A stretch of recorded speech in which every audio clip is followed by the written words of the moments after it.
susunod na programa ay rated PG. Patnubay at gabay ng magulang ay kailangan sa mga batang manonood.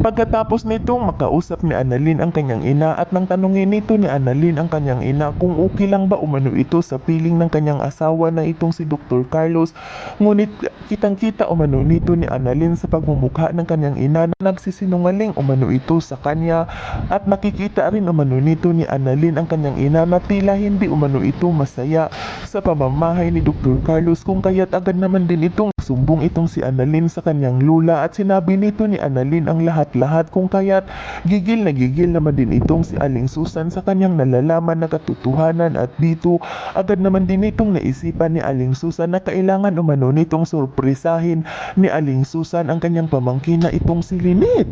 At dito hindi ito nagpapaalam itong si Aling Susan na pumunta sa pamamahay ni Dr. Carlos, at nang makarating na itong si Aling Susan sa pamamahay ni Dr. Carlos ay ikinabulagta nito ni Dr. Carlos nang biglang pumasok itong si Aling Susan na hindi man lamang ito nagpapaalam sa kanya, dahil nang pagkarating nito ni Aling Susan ay bukas umano ang kanilang gate, kung kaya't pumasok na lamang umano itong si Aling Susan at hindi na umano ito nagdodoorbell pa. At dito nang mapasok na itong si Aling Susan sa loob ng pamamahay ni Dr. Carlos ay ikinabulagta nito ni Aling Susan ang kanyang makikita sa kanyang dalawang mga mata kung paano nito sinampal ni Dr. Carlos ang kanyang pamangkin, kung kaya't hindi nito napigilan ni Aling Susan ang kanyang sarili at agad nitong sinabihan ni Aling Susan itong si Dr. Carlos na tuo pala umano ang kanyang mga natutuklasan kay Dr. Carlos, na sinasaktan pala umano nito ni Dr. Carlos ang kanyang pamangkin na itong si Lynette, at sinabihan nito ni Aling Susan itong si Dr. Carlos na wala umano itong karapatan na saktan ang kanyang pamangkin. Agad naman din itong hinarap ni Dr. Carlos itong si Aling Susan at sinabihan nito ni Dr. Carlos itong si Aling Susan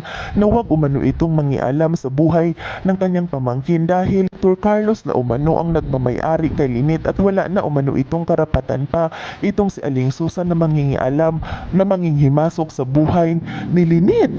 Sa kadahilanan na ikinagalit naman din ito ni Aling Susan ang kanyang naririnig galing sa bibig ni Dr. Carlos, at agad itong nakapamaywang itong si Aling Susan at sinabihan nito ni Aling Susan itong si Dr. Carlos na itong si Dr. Carlos umano ang walang karapatan na nasaktan ang kanyang pamangkin, dahil bago lamang umano sila magkakasama, ngunit silang dalawa umano ni Aling Susan at ang kanyang pamangkin ay simula pa umano nung maliit pa itong si Lynette ay kasama na umano nito ni Aling Susan. Yan ay ating aabangan sa susunod pa na pangyayari sa kaganapang ito ng Abot Kamay na Pangarap.